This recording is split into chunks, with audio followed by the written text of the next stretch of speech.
नमस्कार, स्वागत है आप सभी का। आप देख रहे हैं समाचार। दिन के 2 बज चुके हैं। मैं हूं अजमिश और शुरुआत करते हैं हेडलाइन से। लोकसभा चुनाव के तीसरे चरण का मतदान जारी। 10 राज्य और 1 केंद्र शासित प्रदेश की 93 सीट्स पर डाले जा रहे हैं वोट। 1331 उम्मीदवार मैदान में।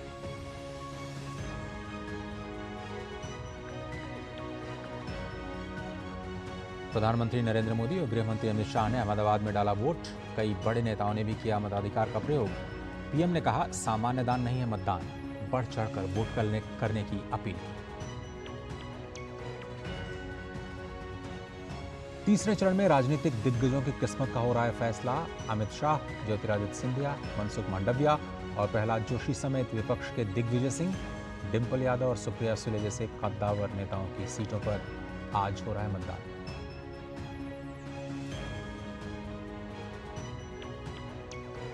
आगामी चरणों के चुनाव प्रचार के लिए प्रधानमंत्री का तूफानी प्रचार अभियान जारी। एमपी के खरगोन और धार में की जनसभा। कहा, 400 सीटें चाहिए ताकि कांग्रेस और इंडी गठबंधन की साजिश को रोक सकूं। मध्य प्रदेश के बाद महाराष्ट्र के अहमदनगर और बीड़ में करेंगे रोड शो।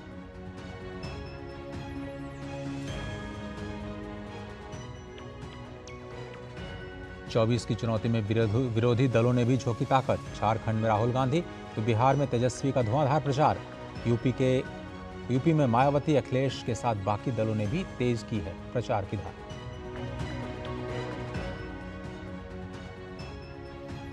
आखिरी चरण के चुनाव के लिए नामांकन शुरू। 1 जून को 8 राज्यों की 57 सीट्स पर होंगे मतदान।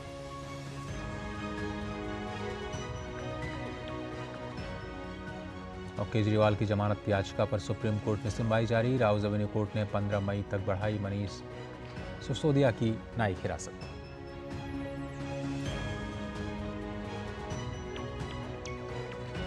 और आज दिल्ली के अरुण जेटली स्टेडियम में भिड़ेगी दिल्ली कैपिटल्स और राजस्थान रॉयल्स की टीम। प्लेऑफ में जगह बनाने के लिए राजस्थान एक कदम दूर।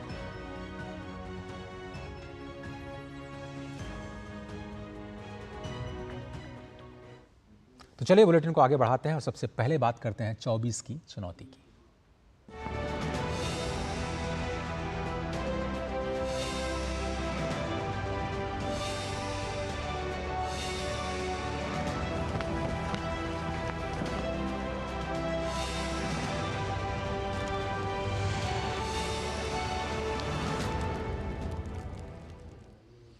अब से थोड़ी देर पहले प्रधानमंत्री नरेंद्र मोदी ने मध्य प्रदेश के धार में विजय संकल्प रैली को संबोधित किया।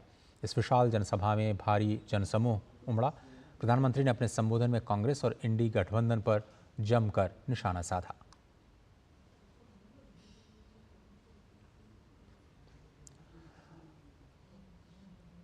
राजद प्रमुख लालू यादव के मुसलमानों को आरक्षण देने का बयान पर प्रधानमंत्री ने कड़ा प्रहार किया है।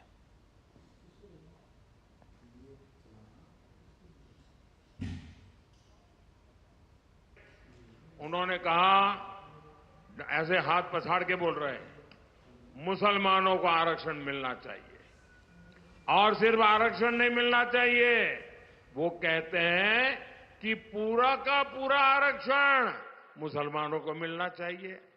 इसका मतलब क्या हुआ? इसका मतलब क्या हुआ? यानी एससी, एसटी, ओबीसी समाज को जितना आरक्षण मिला है वो छीनकर ये लोग पूरा का पूरा आरक्षण मुसलमानों को देना चाहते हैं। आखिर ये लोग ऐसा क्यों कर रहे हैं? क्योंकि यही वोट बैंक, उसी के सहारे वो अपने सांस गिन रहे हैं। बाकी तो उनका सब खत्म हो चुका है, कुछ बचा नहीं है। बारी बारी से सब छोड़ करके भाग गए। बताइए साथियों, मोदी तो इतने दिनों से सिर्फ यही कह रहा था कि ये आपके हक में से कुछ हिस्सा काटकर धर्म के आधार पर बांट देंगे। लेकिन इनकी साजिश तो और गहरी है। ये लोग अब डंके की चोट पर कह रहे हैं, जिस दिन वोटिंग हो रही है उस दिन कह रहे हैं एससी, एसटी, ओबीसी का पूरा आरक्षण ये मुस्लिम समाज को देना चाहते हैं। प्रधानमंत्री ने कहा कि कांग्रेस तुष्टीकरण के दलदल में ऐसा धंस चुकी है कि उसे और कोई नजर नहीं आ रहा। पीएम ने कहा कि जब तक मोदी जिंदा है, नकली सेक्युलरिज्म के नाम पर भारत की पहचान मिटाने की कोई भी कोशिश सफल नहीं होगी। कांग्रेस की चली तो कांग्रेस कहेगी कि भारत में जीने का पहला हक भी उसके वोट बैंक को है। अपने घोषणा पत्र में कांग्रेस ने लिखा है, कांग्रेस सरकारी टेंडर में भी अल्पसंख्यकों को हिस्सेदारी सुनिश्चित करेंगे। यानी कांग्रेस ठेकेदारी में भी धर्म के आधार पर कोटा देगी। कांग्रेस का इरादा खेलों में भी अल्पसंख्यकों को प्राथमिकता का है। यानी क्रिकेट टीम में कौन रहेगा, कौन नहीं रहेगा, ये कांग्रेस अब धर्म के आधार पर तय करेगी। मैं आज कांग्रेस से पूछता हूं, अगर ऐसा करना ही था तो 1947 में 1947 में जब देश आजाद हुआ तो कांग्रेस ने भारत माता का 3 टुकड़े क्यों कर दिए? भारत मां की भुजाएं क्यों काट दी? देश का बंटवारा क्यों किया? 47 में ही पूरा देश आप पाकिस्तान बना देते, उसी समय भारत का नामो निशान मिटा देते। मैं आज 2 टूक कह रहा हूं और ये कांग्रेस वाले और उनके सारे चट्टे बट्टे जरा कान खोल के सुन लो। जब तक मोदी जिंदा है, नकली सेक्युलरिज्म के नाम पर, सूडो सेक्युलरिज्म के नाम पर भारत की पहचान मिटाने की कोई भी कोशिश मोदी सफल नहीं होने देगा। और ये हजारों वर्ष पुराने भारत को उसकी इस संतान की गारंटी है। आइए आपको बताते हैं कि आरक्षण पर लालू प्रसाद यादव ने आखिर क्या बयान दिया जिस पर इतनी तीखी प्रतिक्रिया आ रही। बिहार के पूर्व मुख्यमंत्री और राजद प्रमुख लालू प्रसाद यादव ने मुस्लिम आरक्षण का खुलकर समर्थन किया। लालू प्रसाद यादव ने कहा कि मुस्लिमों को आरक्षण मिलना ही चाहिए। रिजर्वेशन तो मिलना चाहिए मुसलमानों को। हो रहा है, बहुत अच्छा वोटिंग हो रही है। बड़ी बड़ी लाइनें लगी हुई है, चारों तरफ लाइनें लगी हुई है सब जगह। राजद प्रमुख लालू प्रसाद यादव के बयान पर उत्तर प्रदेश के मुख्यमंत्री योगी आदित्यनाथ ने पलटवार किया। उन्होंने इंडी गठबंधन से जुड़े हुए दलों पर ओबीसी, अनुसूचित जाति और जनजाति के आरक्षण पर सेंध लगाने का आरोप लगाया है कि इंडी गठबंधन से जुड़े हुए जो दल हैं, कांग्रेस हो, आरजेडी हो, समाजवादी पार्टी हो, ये ओबीसी के आरक्षण पर, अनुसूचित जाति जनजाति के आरक्षण पर सेंध लगाने का प्रयास करेंगे। इनका मैनिफेस्टो इस बात का उल्लेख करता है, यूपीए सरकार जब सत्ता में थी उस समय इन लोगों ने रंगनाथ मिश्रा कमेटी और सच्चर कमेटी गठित की थी।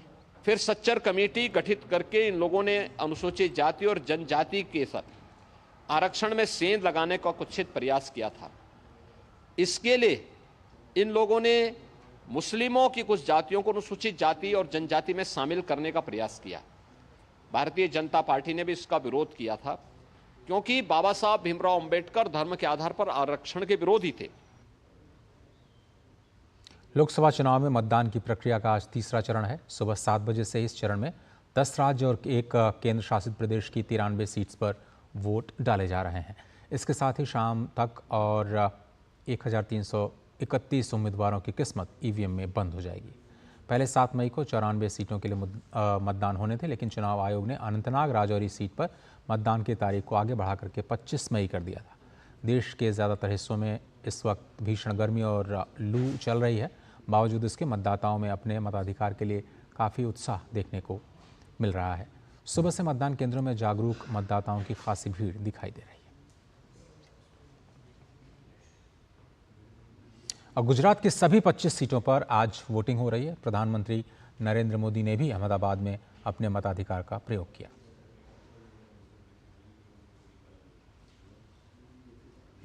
आम आदमी की तरह वो कतार में लगे नजर आए। वोटर कार्ड की स्क्रूटनी होने के बाद उन्होंने दस्तखत कर इसके बाद अपने मताधिकार का प्रयोग किया। इस मौके पर पीएम मोदी के साथ गृह मंत्री अमित शाह भी मौजूद थे।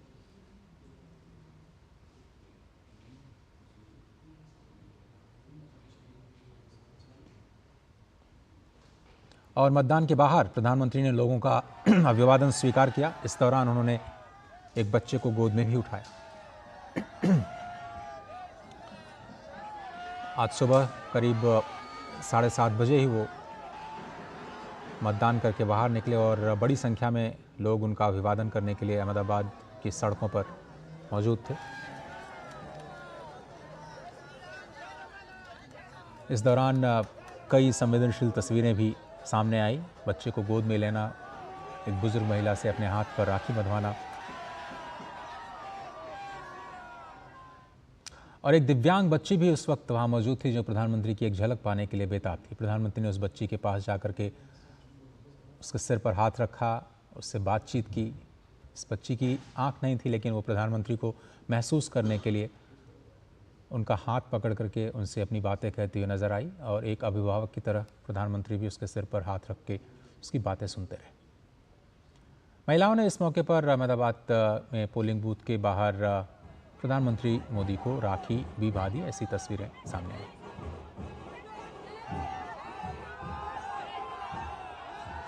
प्रधानमंत्री ने मतदाताओं से अपील की कि वो लोकतंत्र के इस महापर्व में बढ़ चढ़कर हिस्सा लें। उन्होंने कहा कि इस उत्सव में मतदान कोई सामान्य मतदान नहीं है।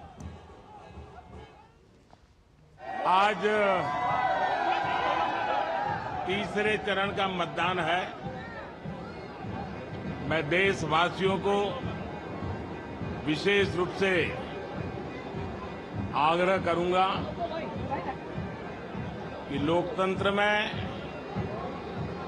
मतदान ये सामान्य दान नहीं है।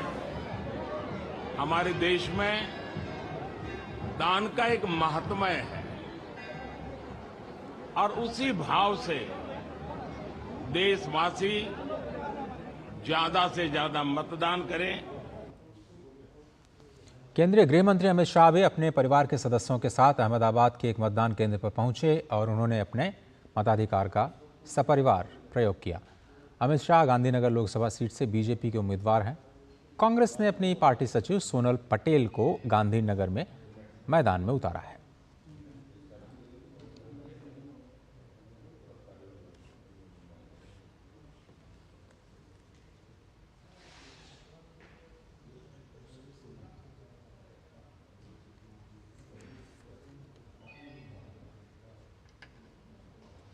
और समाजवादी पार्टी प्रमुख अखिलेश यादव ने मैनपुरी में वोट डाला। उनके साथ समाजवादी पार्टी की मैनपुरी सीट से प्रत्याशी और उनकी पत्नी डिंपल यादव भी मौजूद रहे। इस मौके पर अखिलेश यादव ने मतदाताओं से ज़्यादा से ज़्यादा संख्या में मतदान करने की अपील की। मैं मतदाताओं से कहूँगा कि ज़्यादा से ज़्यादा वोट डालें। पिछले 10 साल में महंगाई बढ़ी है, बेरोजगारी बढ़ी है। आम लोगों के जीवन को जो सुधारने का रास्ता होना चाहिए, जो विजन होना चाहिए, वो नहीं रहा सरकार का। मतदाताओं से मैं कहूँगा एक वोट डाल करके अपनी जीवन की खुशहाली लाने के लिए रास्ते बनाएं। लोकसभा चुनाव के तीसरे चरण में आज कांग्रेस प्रत्याशी डॉक्टर मेनका सिंह देवी ने मतदान किया। उन्होंने मतदान सारंगढ़ जिले स्थित अपने गृह निवास के एक मतदान केंद्र पर किया है।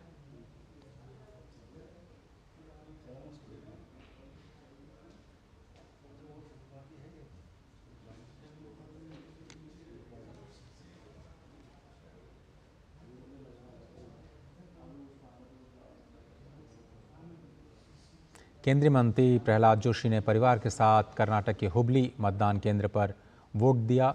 हुबली में ज़्यादा से ज़्यादा वोटिंग और महिलाओं की सुरक्षा समेत तमाम मुद्दों पर प्रहलाद जोशी की पत्नी ज्योति जोशी के साथ बातचीत की।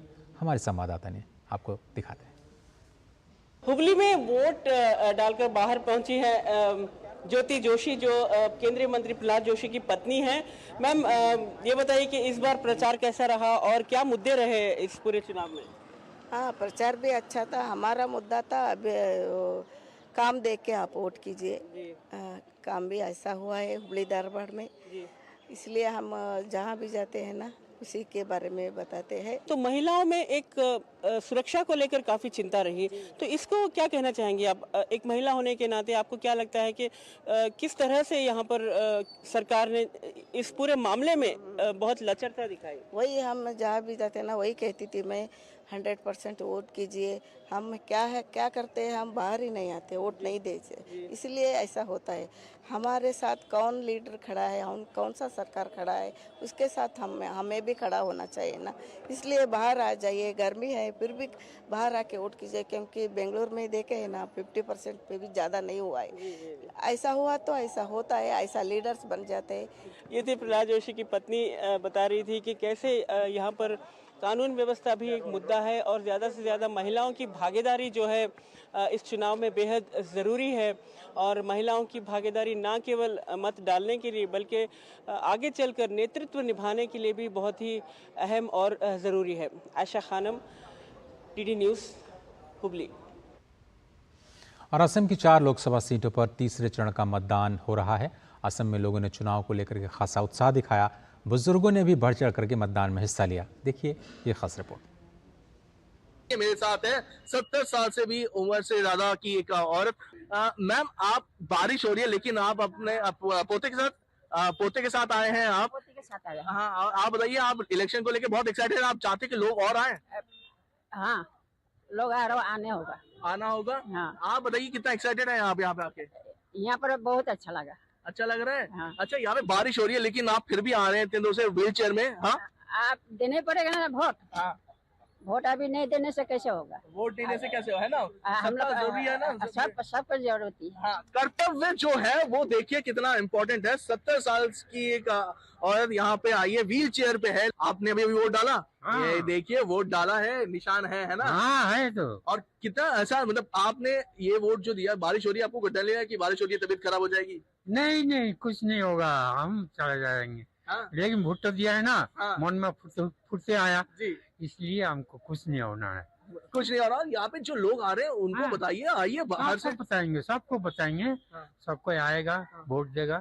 आपने आजादी के समय भी वोट दिया होगा? हाँ, दिया है। हाँ, तो थोड़ा बताइए, जब आपने पहली बार वोट दिया था और आज वोट दे रहे, कितना अलग अलग लग रहा है? हाँ, बहुत अलग है, बहुत अलग है। कैसे, थोड़ा बताइए। उस टाइम डर से देता रहता, लेकिन अभी तो डर से नहीं है, आराम से आऊँ लेके देता है। हाँ, और देश बदल रहा है ना? देश बदल गया अभी। हाँ, फुर्ती होता है देने के लिए। तो ये देख सकते हैं, 89 ईयर ओल्ड है, आजादी के समय भी वोट दिया था और आज भी वोट देने आए हैं और ये कहते हैं देश बदल रहा है। क्या पसंद नवीन के साथ, मैं तापस भट्टाचार्य, दूरदर्शन समाचार, गुवाहाटी, असम। और असम में जोर शोर से मतदान जारी है। दूरदर्शन संवाददाता तापस भट्टाचार्य ने कई मतदाताओं के साथ बात की है, आपको सुनवाते हैं। असम में तीसरे चरण का मतदान बहुत जोर शोर से चल रहा है। सुबह थोड़ी बहुत बारिश जरूर हुई लेकिन वो जो यहाँ पे मतदाता है उसको रोकने में कामयाब नहीं है। बहुत भारी मात्रा में लोग आ रहे हैं असम में। इस वक्त नॉर्थ गुवाहाटी के एक पोलिंग स्टेशन में मैं हूँ और यहाँ पे आप देख सकते हैं भारी तादाद में लोग आए हुए हैं। यहाँ पे लोग अपना मतदान देने के लिए आ चुके हैं। अभी तक बहुत भारी मात्रा में, जैसे मैं कह रहा हूँ, बारपेटा, धुबरी, गोरखा, कोकराझार और गुवाहाटी, इन चारों लोकसभा कॉन्स्टिट्यूएंसी में बहुत ज्यादा तादाद पे लोगों ने अपना मतदान किया। सर, जो है आप लोग यहाँ पे खड़े, बहुत देर से खड़े हैं और सुबह 6:30 से लोगों की भीड़ इस तरह चल रही है। आसाम में ज्यादा इसका क्रेज है ये लोकसभा इलेक्शन का। जी सर, बोल सकते हैं सर, है ना? तो आप यहाँ पे आए, आपके साथ और भी लोग आए हुए हैं? जी मेरे साथ आए थे, दोस्त लोग आए थे। यहाँ पे कौन सी ऐसी चीजें हैं जिसको आपके लिए लगता है कि इशू बहुत ज्यादा है इस इलेक्शन में? ऐसे तो अभी तो महंगाई है और भी आपका जैसे कि महंगाई है मोस्ट ऑफ, क्योंकि अभी महंगाई का थोड़ा प्रॉब्लम हो रहा है। आप बताइए सर, आप भी। और आगे बढ़ने से पहले आपको 1 बजे तक का मतदान प्रतिशत बता दें। दोपहर 1 बजे तक सबसे ज़्यादा वोटिंग बंगाल में दर्ज की गई है। पश्चिम बंगाल में करीब 50% मतदान हुआ 1 बजे तक। वहीं असम में बात करें तो 45.88%, बिहार में करीब 37% मतदान हुआ है, छत्तीसगढ़ में 47%, दादरा और नगर हवेली, दमन दीव में करीब 40% मतदान अभी तक दर्ज किया गया। छत्तीसगढ़ में 47% और बिहार में 37%, गोवा में 49% से ज़्यादा, गुजरात में 37% से ज़्यादा मतदान अब तक हो चुका है। कि ताज़ा आंकड़े आपकी स्क्रीन पर। कर्नाटक में करीब 42% मतदान देखा गया, मध्य प्रदेश में करीब 45%, महाराष्ट्र में 32%, उत्तर प्रदेश में 39% मतदान दर्ज किया गया है। आशा है कि जैसे जैसे गर्मी में थोड़ी सी गिरावट आएगी, शाम के वक्त में ये संख्या और भी बढ़ सकती है। 5 बजे तक मतदान, कहीं कहीं 6 बजे तक मतदान की समय सीमा रखी गई है। 24 की चुनौती में फिलहाल इतना ही।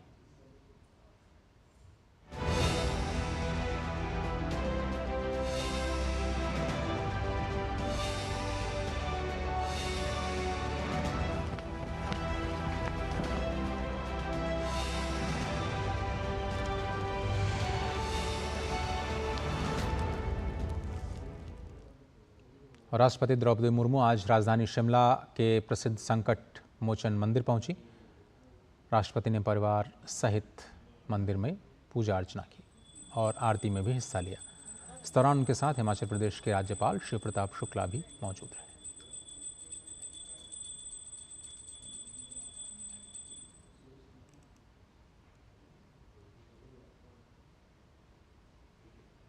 और दिल्ली के मुख्यमंत्री के खिलाफ आज भारतीय जनता पार्टी ने आम आदमी पार्टी के कार्यालय के समीप ITO पर जोरदार प्रदर्शन किया।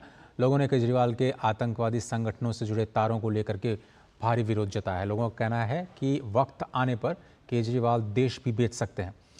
भाजपा के इस प्रदर्शन का जायजा लिया हमारे संवाददाता गिरीश निशाना ने। दिल्ली के मुख्यमंत्री अरविंद केजरीवाल के खिलाफ दिल्ली भाजपा सड़कों पर उतरी हुई है। क्यों उतरी हुई है, बात करते हैं। देश की सुरक्षा के साथ जो खिलवाड़ करेगा, देश के दुश्मनों के साथ जो खड़ा होगा, उसका माल्यार्पण नहीं होगा।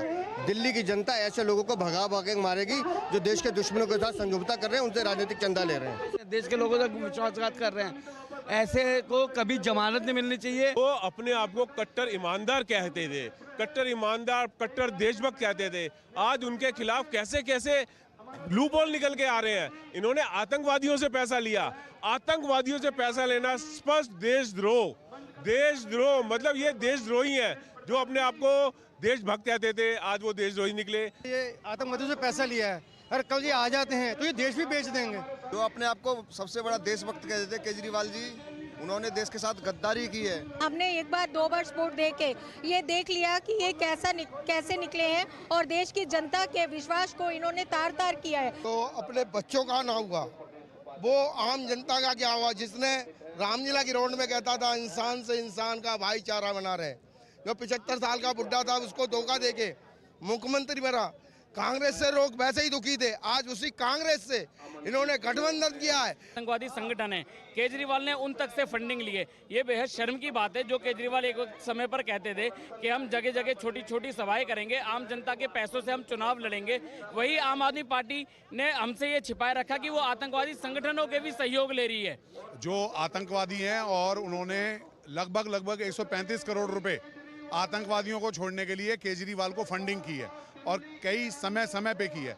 हमारा कहना सीधा स्पष्ट है कि 2014 से लेके अब तक जो भी केजरीवाल को फंडिंग है उसकी निष्पक्ष जांच होनी चाहिए। लोग काफ़ी नाराज दिखाई दे रहे हैं। नाराज इसलिए दिखाई दे रहे हैं क्योंकि जिस तरह से आतंकवादी संगठनों के साथ दिल्ली के मुख्यमंत्री अरविंद केजरीवाल का नाता निकल रहा है, उसको लेकर कहीं ना कहीं पूरा रोष दिल्ली के अंदर दिखाई दे रहा है। कैमरामैन राजेश शर्मा के साथ गिरीश निशाना, DD न्यूज, दिल्ली।